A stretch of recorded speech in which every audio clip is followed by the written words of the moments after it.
to my channel. If this is your first time stopping by, my name is Daphne. If this is your first time seeing this gorgeous face, definitely hit the subscribe button right down below. I do hope you return, I do hope you stick around, and I do hope we become friends. It's been a while since I filmed like my immigration to Canada, and I got an email asking me to talk about things I wish I knew before relocating from Nigeria to Canada. And I'm actually very excited to talk about this and just to share and throw some light on the things that I wish I knew about. Okay, English is hard, you all. I'm gonna make this video short and sweet, okay? But yes guys, I hope you guys enjoy the content. If there's anything you guys want me to film in regards to immigration, what you guys would like to know, let me know, and I'll try to put as much resources as I can in the description box.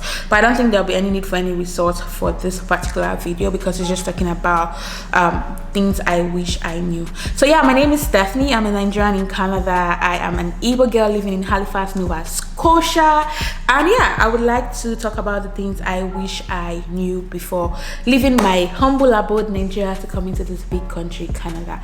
First things first, do not carry your clothes. I carried the entirety, not the entirety, that's dramatic, but I carried like 80% of my wardrobe. I carried 80% of my wardrobe to Canada, which was the biggest mistake of my life. You would not wear, listen, you will not wear those clothes that you bring to Canada because the dressing style is so different here in Canada compared to back home. Nigeria and Canada are not the same country. The culture is so different. The way they dress is so different. I mean, if you want to dress like a Nigerian in Canada, that's fine.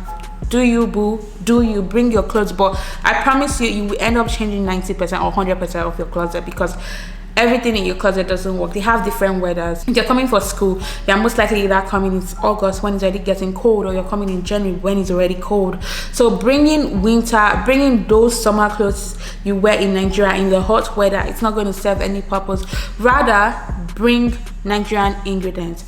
Bring your Cameroon pepper, bring your crayfish, bring your Maggi, bring your curry powder, bring your fish, bring your bring your palm oil. Oh my god, bring your palm oil, bring your milk, because the milk here is expensive. Definitely bring foodstuffs that are allowed to go through the airport, rather than bringing all those clothes that I promise you are definitely going to change.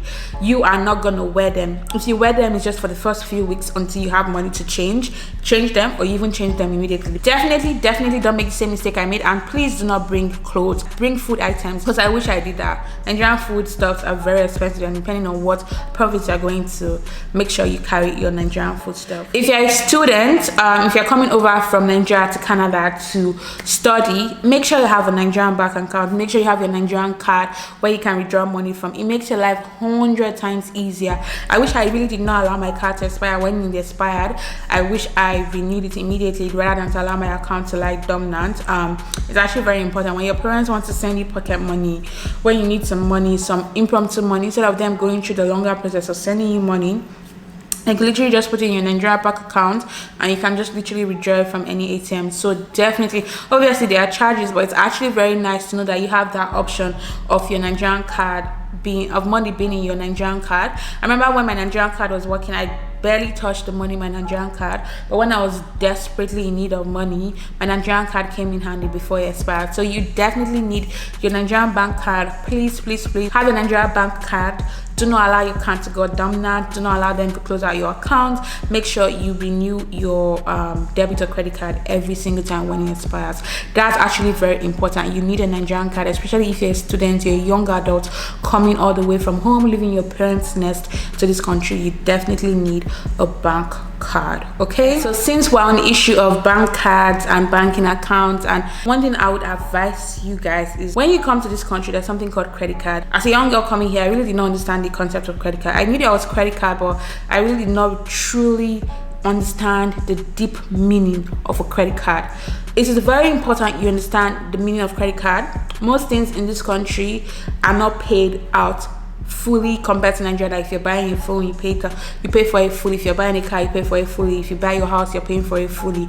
You buy things in such a way that you are still a debtor and you pay for it as you go.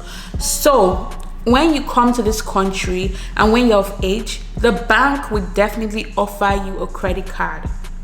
When they offer you a credit card, please make sure you are financially ready for a credit card. If you're getting a credit card, maybe get $500. What I got was a $1,000 credit card, so it was easier for me to maintain and manage. If you know that you cannot, because I was working and schooling, so if you know that you're not working and schooling and you don't really have a source of income to always replace the money you take from your credit card, get 500. At least if your parents are the ones sending you money, you can replace it with the pocket money your parents send to you, and then you start building your credit score at a very young age. But if you cannot start building it while in school, you can wait till when you're working and then you can start building your credit card. But please make sure you understand what you're getting into when you accept a credit card. Never go to 2,500. Never even don't go above 1,000. I think it's easier to manage from 1,000 and below, because then you're still a student and you can kind of work your way around it. So definitely please do not get a credit card that's above 1,000 unless your father is like a politician, or your father is a rich man. Then please do you boo boo. If you want to get 10,000, do you boo boo, because your father will pay for it. But if you cannot, definitely stick to 1,000 to 500. Our advice, yes, it is good to have a credit card, because the earlier you start building up your score credit, it will help you to get a car easily. It will help you to get a house if that's what you want to get. It will help you a lot, because they do check your credit score for things like that. So definitely make sure you check yourself financially before you get a credit card, because the bank will throw that card at you and they will not really tell you the risks of when you fail to pay. Because when you fail to pay, it affects your credit score. If you want to get a house, you might have to pay more. If you want to get a phone, you always have to pay outright, which is very good to pay your phone outright. But like if you want to get little things like that, mortgages, you would have to maybe pay more because your credit score is low. So please make sure you understand what you're getting into when you get a credit card. I know somebody that first of all got a credit card of, was it 500? She was doing so well with paying, like when she takes the money out, she'll pay it back immediately, building up her credit score. The bank now offered her 1,000. She was doing well with it, and this was when she was still in school. She was doing well with it. She'll take the money out, she'll put it back, her credit, and always on time. Her credit score was good. Then the bank now offered her 2,500. That's when the basically happened.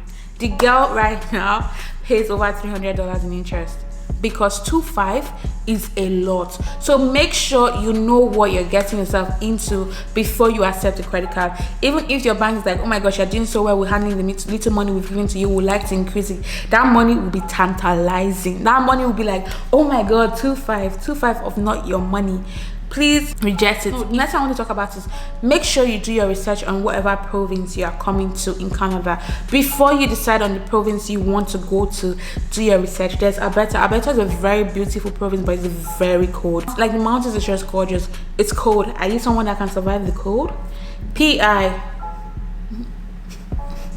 Halifax, Nova Scotia is in the east coast. It's surrounded by water. It's pretty. It's cold, but it's not too cold. But you're going to always have a beautiful view of the ocean. But the provincial tax is 15%, which is the highest tax compared to other provinces. Is this something you want to do? So make sure you do your research. There's Toronto, that is the busy place, that is more diverse, but the lifestyle there is very, very expensive.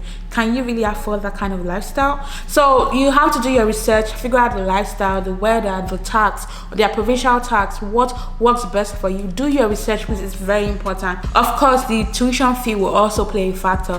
One reason why I would have never schooled in Ontario is because, baby, their tuition fee is crazy. Like, my dad is not a billionaire, so their tuition fee is crazy. And having 3 of us over there in Ontario paying that high tuition fee did not make sense. So also consider that where your options, tuition fee, province, what kind of province you want to live in, narrow it down, and then check which one suits your needs best. The last and the most important thing I really want to talk about, especially if you're a student coming here to school. I've been in this country for how many years and I have not gone back home.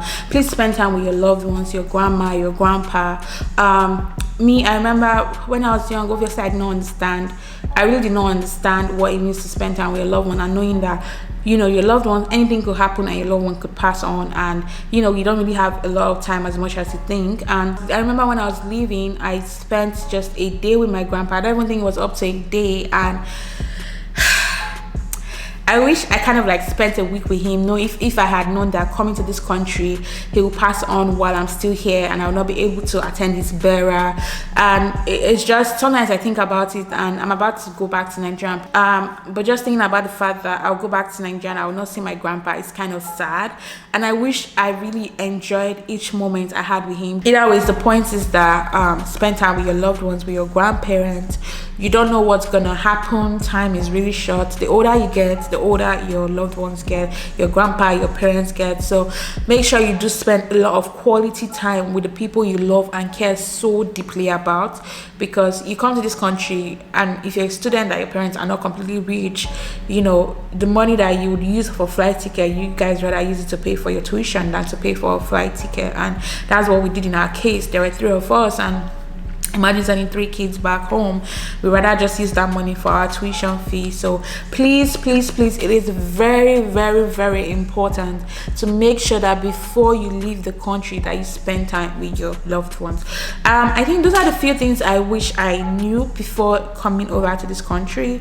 Obviously I did expect the culture shock. The culture is different. I think for me, I was more amazed and surprised, because it was when I came here that I first saw a guy wearing skirts, putting on makeup, and I was really excited. Most of it I was like, whoa, this is cool.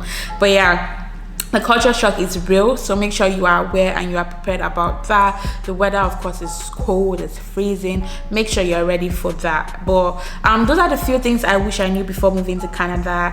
Please spend time with your loved ones. Do your research on credit card. Do not take whatever credit the bank throws at you, especially if you're not ready. Do not pack your Nigerian clothes. You do not need all those clothes. But yes, guys, that's about it. I'm so happy I filmed this video. I hope it answered most of your questions. If you enjoyed the video, please give the video a thumbs up. I really appreciate it. Hit the subscribe button down below and check out the rest of my videos. I will leave some of my recent videos at the end of those videos, so definitely check it out. And God bless you all. Have a lovely day. Bye, guys.